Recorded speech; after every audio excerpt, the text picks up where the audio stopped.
Saudara-saudara pendengar yang kami kasihi dimanapun Anda berada, Anda kembali bersama kami pada acara Telaga, Tegur Sapa Gembala Keluarga. Saya Gunawan Santoso dari Lembaga Bina Keluarga Kristen. Bersama Ibu Wulan, Sarjana Teologia, kami akan berbincang-bincang dengan Bapak Heman Elia, Magister Psikologi. Beliau adalah seorang pakar dalam bidang konseling serta dosen di Seminari Alkitab Asia Tenggara, Malang. Perbincangan kami kali ini tentang bersahabat dengan remaja. Kami percaya acara ini pasti bermanfaat bagi kita sekalian, dan dari studio kami mengucapkan selamat mengikuti. Pak Eman, memang setiap orang membutuhkan sahabat, Pak. Tetapi apakah kita sebagai orang tua itu juga perlu bersahabat dengan anak remaja itu? Pengertian anak remaja di sini anak kita sendiri atau anak remaja pada umumnya itu bagaimana, Pak Eman? Dalam konteks tema ini yang lebih saya akan bicarakan adalah orang tua bersahabat dengan anaknya yang mencapai usia remaja. Ya, karena ada gejala juga orang yang sudah dewasa itu kumpulannya itu dengan anak-anak remaja yang jauh di bawah usianya gitu, Pak Iman, ya? Iya, betul. Tetapi justru dengan anaknya sendiri dia tidak akrab gitu, Pak Iman. Ada kalanya seperti itu. Tapi di dalam konteks pembicaraan kita, saya akan lebih arahkan kepada bahwa perlu seorang tua, orang tua atau kita sebagai orang tua itu menjalin persahabatan dengan anak remaja kita sendiri. Alasan, Pak Iman?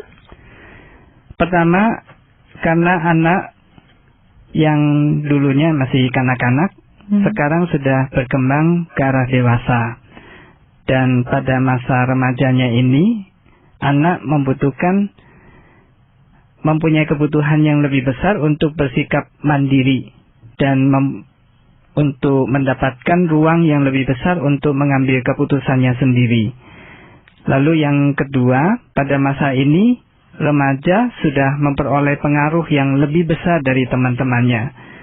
Nah, kalau kita bisa menjalin persahabatan dengan mereka, pengaruh baik dari orang tua dapat mencegah remaja terikat pada nasihat teman-temannya yang belum tentu baik dan benar. Maksud Pak Heman, ini mulai bersahabat dengan anak waktu dia mencapai usia remaja dibandingkan dengan sebelumnya, memangnya maksudnya orang tua tidak bersahabat dengan anaknya gitu, Pak Heman? Tidak persis seperti itu. Pada waktu mereka masih anak-anak, biasanya cara kita memperlakukan mereka pun akan berbeda. Kita lebih banyak misalnya memberikan nasihat. Kita misalnya lebih banyak menginstruksikan ini dan itu. Kita melarang ini dan itu. Pada saat mereka mulai menjadi besar, mereka tidak bisa lagi menerima cara-cara yang kita lakukan kepada mereka waktu mereka masih kanak-kanak. Nah, itu tadi kan keuntungan tanda kutip buat remaja begitu ya, karena punya kebutuhan untuk dijadikan sahabat. Kalau manfaat untuk orang tua itu sendiri ada nggak, Pak Heman? Tentu saja ada dan besar sekali manfaatnya. Pertama, persahabatan itu dapat membuat remaja terbuka soal apa saja kepada orang tuanya. Mereka merasa nyaman, aman bercerita. Jadi kita juga bisa segera mengetahui apa yang mereka alami, baik itu hal yang baik maupun hal yang buruk. Sehingga kalau misalnya terjadi hal yang buruk, kita bisa mencegah dari awalnya. Saya punya, Thailand belum selesai. Tidak apa-apa, silakan. Saya punya teman yang bercerita seperti ini. Dia punya anak remaja 2, putri begitu ya. Yang satu bisa bicara seperti yang Pak Heman tadi katakan gitu. Dia cerita apa aja, ada cowok yang naksir dia atau apa aja, dia selalu cerita gitu kepada mamanya. Tapi anak yang kedua tuh selalu nggak mau ngomong apa-apa gitu, walaupun ditanya, dipancing gitu, nggak mau terbuka gitu, sampai mamanya tuh khawatir sekali. Padahal pihak orang tua memperlakukan mereka sama gitu, memperlakukan sebagai orang yang dewasa, bersahabat, nggak lagi top down gitu, Pak Heman. Kok bisa seperti itu ya, Pak Heman ya? Kadang-kadang memang ciri anak berbeda-beda. Ada anak yang lebih mudah untuk berbicara, ada yang lebih sulit.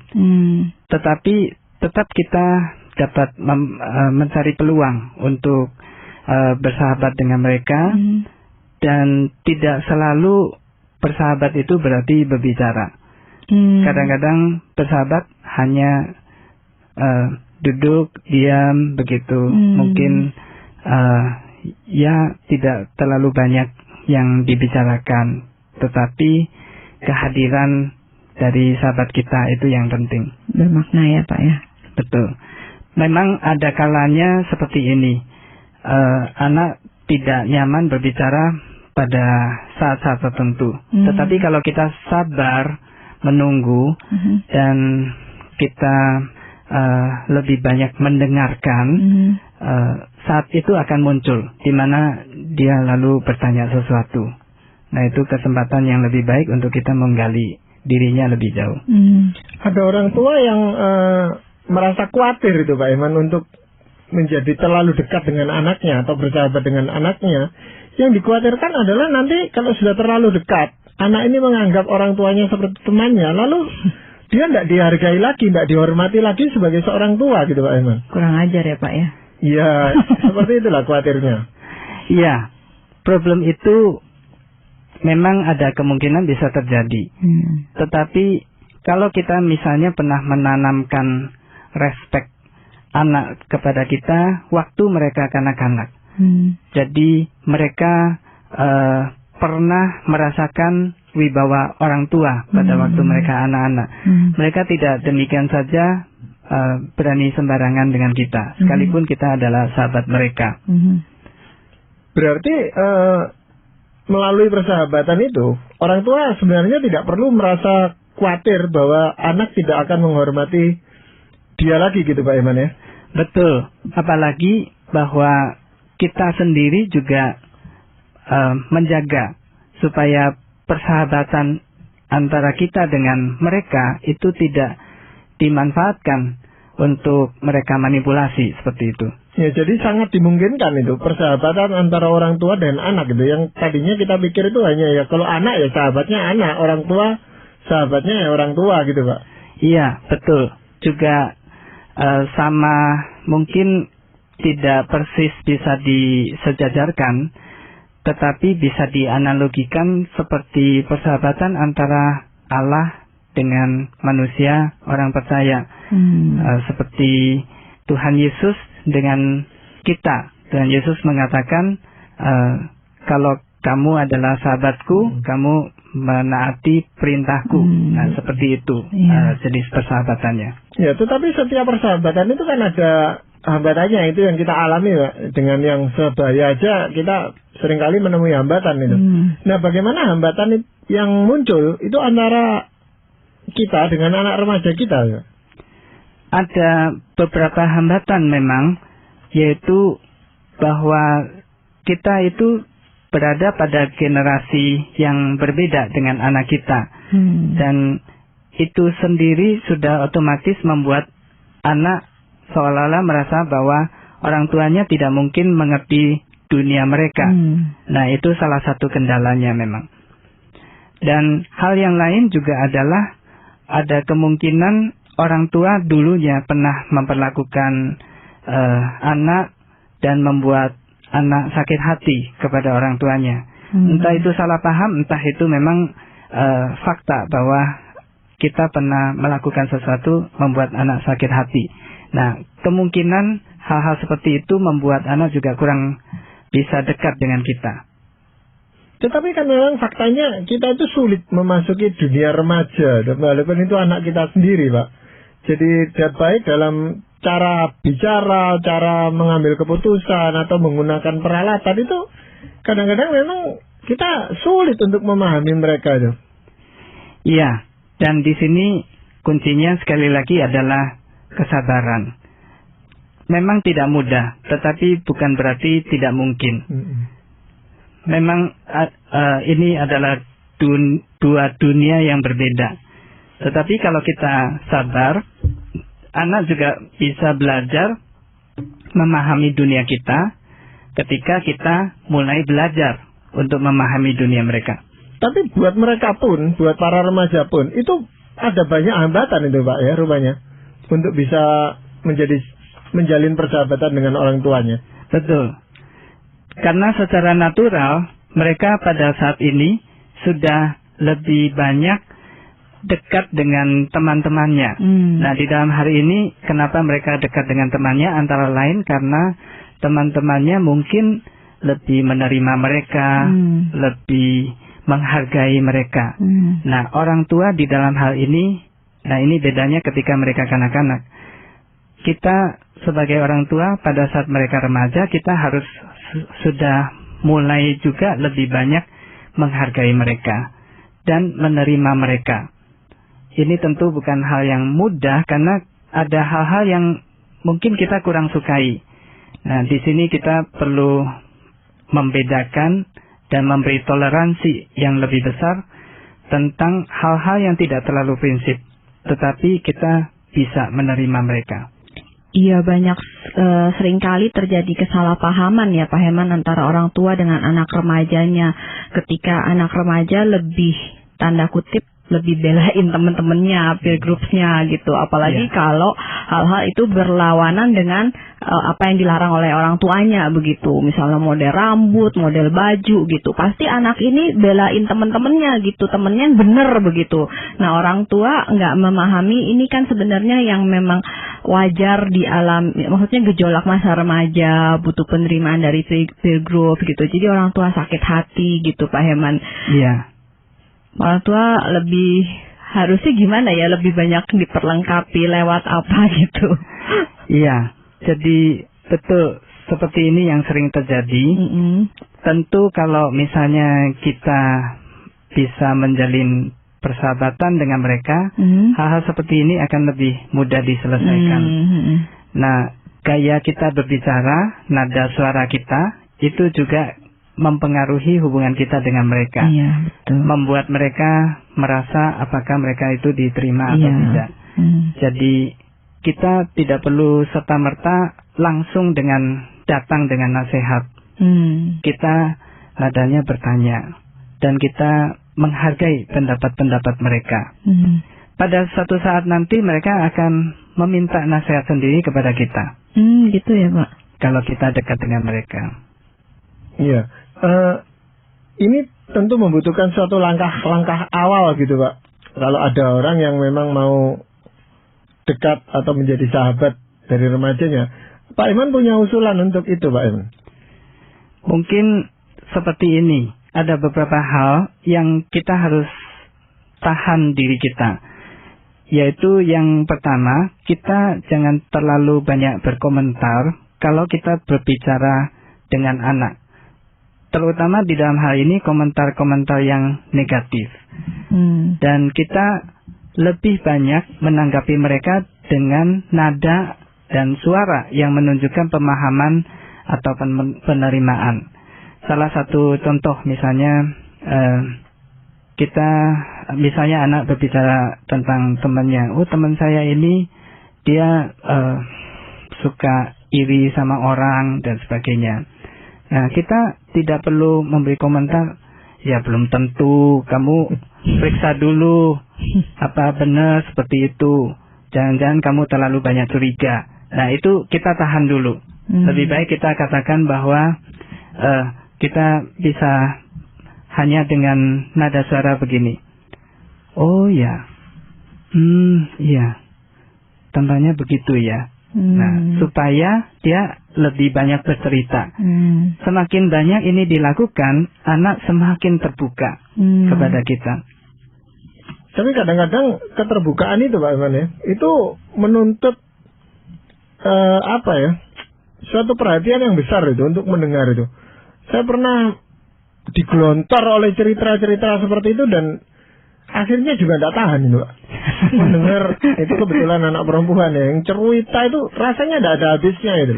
Padahal saya itu sebagai orang tua sulit membayangkan situasi yang dia ceritakan itu.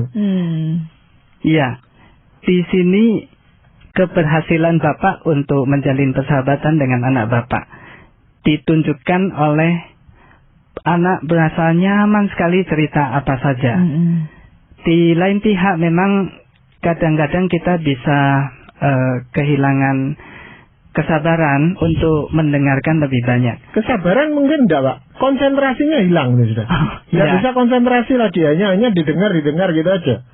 Ya. Lalu kita mengerjakan sesuatu yang lain yang tidak menyinggung perasaannya, hanya itu.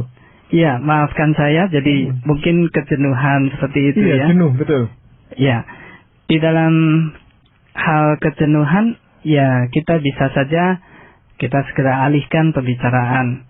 Atau dengan cara lain, kita melihat ke arah lain, seperti ya agak menunjukkan sedikit bosan dengan topik yang itu. Tetapi ini jangan sering-sering dilakukan sehingga anak merasa bahwa orang tuanya bosan dengan dia. Iya. Tapi ini petunjuk bahwa anak merasa senang bersahabat dengan bapak. Ya, saya kadang-kadang saya alihkan ke ibunya gitu ya. Nah, lalu dia cerita ke ibunya. Ibunya itu kemana-mana diikuti terus. Ibunya yang merasa risih gitu terusan. Ke dapur, ke kamar, wah cerita terus. Karena memang ya agak jarang ketemu, tetapi lalu dilampiaskan semua itu. Dan mungkin ini yang lebih baik daripada kalau anak tidak pernah bercerita apa-apa kepada orang tuanya. Merasa orang tuanya tidak dekat dengan mereka mungkin. Ya, saya memberikan semacam batasan gitu. Jadi kalau sudah waktunya ya kita alihkan pembicaraan lain, nanti dilanjutkan. Cerita ini nanti dilanjutkan gitu. Jadi saya suruh simpan dia, saya berikan waktu lagi beberapa jam kemudian atau keesokan harinya itu. Ya, kalau misalnya persahabatan sudah terjalin dengan baik, biasanya kita bisa lebih terus terang seperti itu. Tapi pada awalnya mungkin biarkan dia cerita dulu. Ya. Tapi Pak, ada beberapa kasus di mana anak tuh justru menolak orang tuanya ya Pak, nggak seindah seperti yang Pak Gunawan ceritakan barusan. Itu bagaimana sih Pak sebenarnya? Kita perlu tahu dulu sebabnya apa. Karena sebabnya kemungkinan ada bermacam-macam. Kemungkinan pertama seperti yang tadi sudah disebutkan adalah bahwa karena anak misalnya merasa jerak ngomong-ngomong dengan orang tuanya. Setiap kali ngomong, orang tua lebih banyak mencela mereka. Lalu kadang-kadang juga orang tua terlalu ingin ikut campur dengan urusan mereka. Nah, untuk yang ini tentu saja seperti tadi, orang tua perlu belajar sabar. Tidak terlalu mendesak anak supaya anak bercerita banyak tentang masalah-masalah mereka. Jadi biarkan anak bercerita secara natural nanti. Biar orang tua lebih banyak menunggu. Nah, ada hal yang lain yang bagi orang tua seolah-olah seperti penolakan. Padahal sebetulnya bukan. Misalnya saja, pada masa remaja, kadangkala anak itu merasa ingin menyendiri saja. Lagi nggak mood katanya ya. Dan tidak ingin bicara dengan siapapun. Nah, untuk yang demikian, memang mereka perlu diberi ruang untuk itu. Biarkan mereka menyendiri seperti itu. Nanti kalau kita merasa mereka sudah lebih baik dan mereka menginginkan kontak dengan kita, kita bisa katakan seperti ini. Papa atau Mama, lihat kamu hari ini murung. Atau dengan cara yang lain, kalau kamu suka, Papa atau Mama mau mendengarkan pengalaman kamu hari ini. Nah, tapi kalau misalnya anak tetap menolak untuk berbicara, ya saya kira biarkan saja seperti itu. Nah, di dalam hal ini kita menunggu saja. Pak Iman, ada orang tua itu yang sebenarnya sudah ya berusaha mati-matian mendekati anak remajanya dan sebagainya itu untuk bisa menjalin persahabatan, tapi hasilnya tidak terlalu memuaskan dia gitu Pak Iman. Sebenarnya kenapa Pak Iman? Ada penyebab yang paling umum adalah karena anak pernah merasa sakit hati dengan kita. Baik ini terjadi secara disadari, kita sadari atau tidak. Nah, kadang-kadang juga anak merasa sepertinya orang tua pilih kasih dan dia adalah anak yang tidak dikasihi. Nah, ini pada waktu remaja anak sudah mulai berani memperlihatkan kemarahannya secara terbuka. Kadang-kadang kalau hal ini begitu sulit untuk diselesaikan, kita perlu minta pertolongan pihak ketiga, misalnya konselor yang bereputasi baik. Jadi konselor itu bisa menengahi konflik antara orang tua dengan anaknya. Jadi itu ada suatu permusuhan yang tidak disadari oleh orang tuanya, tetapi anak menganggap itu ada permusuhan gitu, Pak? Iya, bisa terjadi bahwa orang tua sebetulnya merasa tidak apa-apa, tetapi anaknya merasa bahwa ada sesuatu yang menghalangi, misalnya rasa sakit hati itu. Terkadang juga ada kasus-kasus di mana selain yang Pak Heman tadi jelaskan, itu anak merasa disalahpahami oleh orang tua ya Pak Heman. Jadi seolah-olah orang tua udah berusaha mati-matian tapi anak tetap jaga jarak, menjauh gitu. Karena disalahpahami. Ini saya pernah alami sendiri begitu. Tapi setelah dewasa baru saya mengerti bahwa itu masa yang wajar untuk tanda kutip berontak. Pengertiannya berontak tuh saya berani ngomong, berani protes. Tadinya tuh diem sekali dulu kecil gitu. Tapi akhirnya saya selalu dilabelkan, maksudnya disalah mengertikan bahwa saya nih jadi anak pemberontak begitu. Karena mereka terkaget-kaget sebelumnya anak yang diem sekali gitu. Setelah remaja saya mulai berani ngomong. Sekarang setelah ngerti banyak baru saya ngerti itu sebenarnya wajar, masa yang remaja yang wajar. Karena setelah itu tuh udah saya reda sendiri kok setelah masa itu gitu. Tapi waktu saya ingat-ingat masa itu benar-benar bergejolak. Bergejolak dan disalahpahami begitu oleh orang tua begitu Pak Heman. Ibu Wulan menggambarkan dengan baik sekali pikiran remaja dan saya kira ini perlu dimengerti juga oleh para orang tua. Pak Heman, ada orang tua itu yang hubungannya memang tidak harmonis antara suami istri dan anak, itu apakah tidak akan kesulitan gitu Pak Heman? Nanti kalau dia akrab dengan ayahnya, ibunya tidak senang hati. Tapi kalau dia dekat dengan ibunya, ayahnya yang tidak senang hati. Sehingga anak ini agak kesulitan Pak Heman. Ya. Saya kira ini poin yang penting di dalam kita menjalin persahabatan dengan anak remaja kita. Bahwa kita juga harus mendahulukan dan menyelesaikan masalah-masalah pernikahan kita. Kalau masalah pernikahan ini masih berlangsung, ada konflik antara suami dan istri yang begitu besar, maka memang ada kesulitan yang cukup besar untuk kita bisa bersahabat dengan remaja. Karena anak remaja kemungkinan tidak akan kerasan di rumah, dan dia akan lebih dekat dengan teman-temannya yang lain. Ya. Dan Pak Heman, apakah ada suatu batasan, ada suatu pedoman bagi kita itu kapan kita bersahabat dengan anak remaja kita atau kapan kita harus membatasi diri itu? Karena bagaimanapun juga kan yang namanya anak remaja ya masih statusnya buat kita itu kan masih seorang anak gitu Pak. Betul. Dan memang tidak bisa disepadankan antara persahabatan orang tua dengan orang dewasa yang lainnya dengan persahabatan orang tua dengan anak remajanya. Benar bahwa ada perintah yang jelas supaya anak menghormati dan menaati orang tuanya di dalam segala hal. Ada kalanya kita juga perlu memberi nasihat kepada anak tanpa mereka minta. Ada kalanya kita meminta atau bahkan memaksa agar mereka taat kalau mereka sudah terlalu jauh dari jalan kebenaran. Tetapi kalau sungguh sudah terjalin hubungan yang erat dengan mereka, segalanya tampak menjadi lebih mudah. Pak Heman, ada orang tua yang tetap menggunakan pukulan ya secara fisik begitu terhadap anak yang walaupun udah remaja begitu Pak Heman. Menurut Pak Heman itu dampaknya seperti apa ya terhadap anak remaja?